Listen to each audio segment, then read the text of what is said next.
20화 수학과 결혼했어요. 잘 들어. 장사는 네가 더 성실하게 오래 일하면 되는 거야. 당신처럼 재능이나 능력이 안 돼도 성실함만 있으면 폐업할 수가 없다니까. 미안해요. 자꾸 잔소리해서 미안한데 당신은 평생 나한테 감사해야 돼.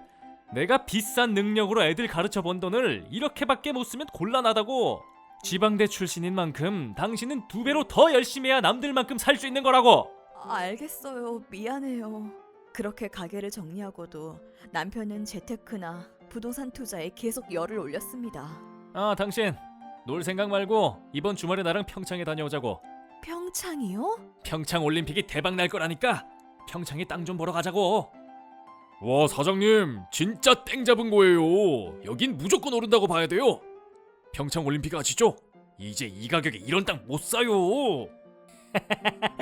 얼마까지 오를까요? 우와, 저게 다 신축 아파트라고? 엄청나구만. 대박인데? 대박! 하나같이 건물들이 메이커 신축 아파트잖아. 저건 빚을 내서라도 사야지. 여보. 하지만 평창 올림픽 붐이나 위례 신도시 부동산 거품이 꺼지면서 남편의 투자 계획은 크게 손해로 남게 됩니다. 그렇게 남편도 50대가 되자 학원 운영에도 영향이 갔는데 짜증난. 일하기 싫네. 강의의 질이 떨어지자 학원 운영도 어려워졌고 평판에도 문제가 생기기 시작했습니다. 야, 이 멍청한 놈들아, 이걸 왜 틀려? 몇 번을 말해? 되는 일도 없는데 짜증나게 이것도 몰라? 왜 저래? 집에 가고 싶다. 으이구, 절실함이 없구만. 나 때는 말이야. 뭐? 나가! 철수 엄마, 애들이 저 학원 엄청 별로라던데 알고 있었어? 민수도 그래요? 철수가 학원 다니기 싫다고 성적도 안 나고 이번 달에 옮길까요? 아니 뭐야, 다 어디 갔어? 그만둔 거야? 겨우 4명 남은 거야? 엄마가 여기 싸다고 그냥 다니래요. 난 대학 안 갈 건데. 뭐? 쌤도 적당히 하세요. 쌤, 첫사랑 이야기 해주세요. 야! 깜짝이야. 여보. 넌 대체 내 학원 운영을 어떻게 하는 거야? 변명해봐. 여보 왜 그래요? 무슨 일인데요? 말해. 오늘 뭐가 잘못했어? 네? 글쎄요. 왜 그래요? 네가 센스 있게 광고도 하고 학생 관리도 잘해야지. 운영을 소홀히 하니까 질 떨어지는 놈들이나 꼬이고 학원생이 그만두는 거 아니야? 당신 이러면 곤란해. 이렇게 게으름이나 피우고 서울대 나온 내가 지방대 출신이라도 쓸모있게 잘 데리고 사는데 건방지게 요령이나 피우고 말이야. 이거 손해액 계산하면 엄청나다고. 손해배상으로 계산하면 얼마인지나 알아? 당신 진짜 이혼당하고 싶은 거야? 이혼이요? 아니 이혼한다는 게 아니라 그만큼 잘하라는 거지. 나 아니면 누가 널 데리고 사냐? 밤을 새서라도 학원 운영 대책 세워놔. 그때 평소에 남편이 자주 하던 말이 떠올랐어요. 지방대 나와서 그런지 일 진짜 못한다. 이런 식이면 곤란해. 내 돈으로 당신이 말아먹은 장사 전부 갚을 자신 있어? 이혼당하고 평생 동안 네가 망해먹은 내 재산 갚게 해줄까? 남편 말처럼 이혼하게 되면 난 어떻게 하지? 정신 좀 차려. 지방대 출신이라 그런 거야? 그게 설득이 안 돼. 옆에 수학학원을 간다고 하면 못 가게 상담을 잘 해야지. 서울대 합격 노하우 이렇게 광고하면 당장이라도 사람들이 줄 서고 난리 나겠다. 이런 것까지 알려줘야 돼? 당신 믿고 이렇게 가다간 빚만 지고 망한다고. 당신 이 빚 다 지고 혼자 살 수 있어? 여보, 너무 힘들어요. 또 힘들단다. 내가 하라는 대로만 하면 되는데 그거 하나 못하니까 힘들지. 답답하네. 당신 진짜 이혼당하고 싶어? 그러던 어느 날 이혼 상담을 신청하게 되었습니다. 상담 가능한가요? 네, 2시 상담 맞으시죠? 들어오세요. 변호사님, 전 결혼하고 한 번도 제대로 쉬어본 적이 없는 것 같아요. 남편은 화가 날 때마다 이혼한다고 협박하고 있어요. 오늘도 지금까지 실패한 사업에 대해 손해배상과 대출금을 저한테 빚으로 넘기고 이혼할 거라고. 남편 말대로는 평생 빚만 갚으며 살 거라고 하니 너무 답답해서 상담이라도 받아보려고 찾아왔어요. 뭔가 이상한데? 부인, 잠시만요. 부인께서 하신 말씀이 이해가 잘 안 되는데요.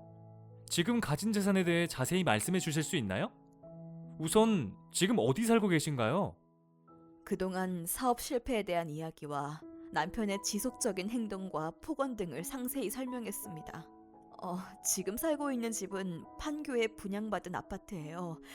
결혼 기간 어떤 일들이 있었냐 하면 빚 말씀도 하셨는데 채무가 있나요? 채무는 아니고 남편이 한창 부동산에 관심이 많아서 평창과 위례신도시에 투자를 한 적이 있는데요. 평창 올림픽 열기가 식고 5억짜리 땅이 1억도 안 되게 떨어지면서 손해가 컸어요. 기획부동산 사기를 맞았다는데 당시의 투자 손해는 저한테 책임이 있다고. 그리고 앞으로 위례가 뜰 거라며 상가를 2칸이나 분양받았는데 임대인이 없어서 장기간 공실로 남아서 손해가 크다고. 자기가 고생해서 번 돈을 제가 전부 말아먹었다고. 마지막으로 지금 운영 중인 학원도 제가 운영이 미숙해서 상가 2칸이었던 학원이 지금은 1칸만 사용하고 보증금도 1억으로 줄었다고 해요. 남편이 이혼으로 계속 협박하길래 저도 못 참고 나왔거든요. 변호사님, 저 이제 어떻게 하죠? 막상 나오고 나니까 지금 사는 아파트하고 상가 처분하고 빚만 남은 채로 이혼할까봐 너무 걱정돼요. 아니, 부인 잠시만요. 진정하세요. 일단 남편분의 주장은 전부 말이 안 돼요. 남편이 지금까지 무슨 말을 지속적으로 해왔는지 알겠는데요. 우선 빚 걱정은 전혀 안 하셔도 됩니다. 네? 진짜요? 하지만 빚이 없어도 이혼당하면 어쩌죠? 전 경제력이 없어서 우리 아이들과 같이 살 수 없을 것 같은데요. 양육권 말씀이시군요. 일단 진정하시고요. 이걸 어디서부터 말씀드려야 할지... 부인, 일단 걱정하시는 양육권 결정에 있어서 경제력은 큰 고려 요소가 아니에요. 그리고 말씀을 들어보니 부인과 남편분은 재산이 비슷한 상황이시네요. 네? 저는 재산이 전혀 없는데요? 부부가 공동으로 노력하여 일군 재산이기 때문에 재산 분할은 거의 50% 가까이 받으실 수 있을 것으로 보입니다. 그렇다면 두 분의 재산 상황은 비슷하고 두 자녀의 양육권을 가져온다면 남편분 소득의 절반 정도는 양육비로 받으실 수 있기 때문에 소득도 비슷하겠네요. 그게 말이 되나요? 당연히 되죠. 누가 10년이 넘는 긴 세월 동안 부인분처럼 노예 생활에 가까운 삶을 살 수 있겠습니까? 현실적으로 부인은 어린 아이들을 독박 양육하면서 10년 내내 학원 운영을 병행하고 힘든 가게일까지 하셨습니다. 동생 부부는 매달 700만 원을 받을 때 정작 일을 더 많이 한 부인은 남편에게 생활비조차 한 푼도 못 받아보실 정도인데 얼마나 심하게 가스라이팅을 당하셨으면 지금까지도 부인께서 성실성이 부족해서 이렇게 됐다는 이야기를 하시나요? 그런 이야기는 하지도 마세요. 정말인가요? 저는 잘못한 게 없는 건가요? 결단코 없습니다. 오랜 시간 가스라이팅 당하신 상황에서 벗어나기 위해 노력을 하시는 게 필요해 보입니다. 그렇게 상담을 진행하면서 소송은 시작됐습니다. 재판을 시작합니다. 재판장님, 저는 평생 개인 능력으로 지금의 재산을 일궜으며 오히려 아내가 사업적으로 실패를 해서 제가 모은 재산상 큰 피해를 끼쳤을 뿐입니다. 재판장님, 저는 소송을 하면서 이렇게 오랜 기간 고생을 하신 분은 본 적이 없습니다.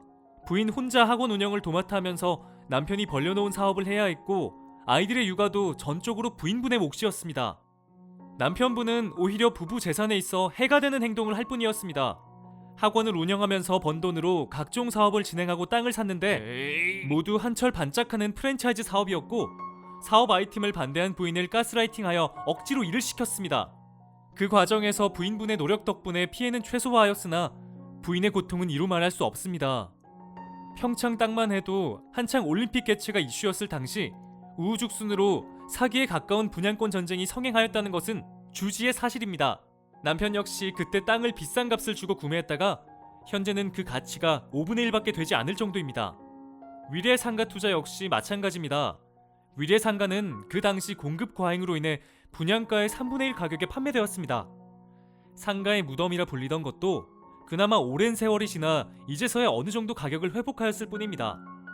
이처럼 부부는 공동으로 재산을 벌었는데 잠깐 반짝하는 사행성 사업 혹은 투자로 남편은 많은 재산상 손해를 끼쳤습니다. 이렇게 2년 가까운 시간이 흘러 평창 땅에 대한 감정 신청 및 각종 재산 정리가 끝났고 마지막 변론 기일 후 판결이 나오게 됐습니다. 판결합니다. 부인은 남편에게 위자료 3천만 원과 재산 분할로 50%를 그리고 자녀들의 양육비로는 자녀 1인당 100만 원을 받도록 판결합니다. 무엇을 해도 성실하게 할 뿐이셔서 이후 알아서 잘 사실 거라고 믿어요. 이제는 남편분의 가스라이팅에서 벗어나서 좀 더 주체적인 삶을 사시기를 기원할게요. 변호사님, 감사합니다.